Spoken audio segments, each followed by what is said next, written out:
என் அன்பான பக்தர்களே, இறைவனின் வார்த்தைகள் போற்றப்படட்டும். நான் அமர்தி பியஸ் மட்கி. உங்கள் அனைவருக்கும் என் அன்பான வாழ்த்துக்கள். இன்று மார்ச் மாதம் 20ஆம் நாள்.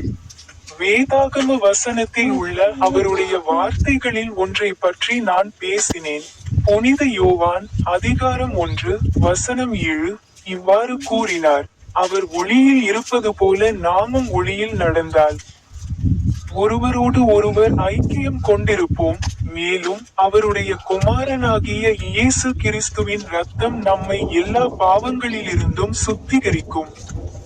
உங்கள் அனைவருக்கும் என் அன்பான வாழ்த்துக்கள்.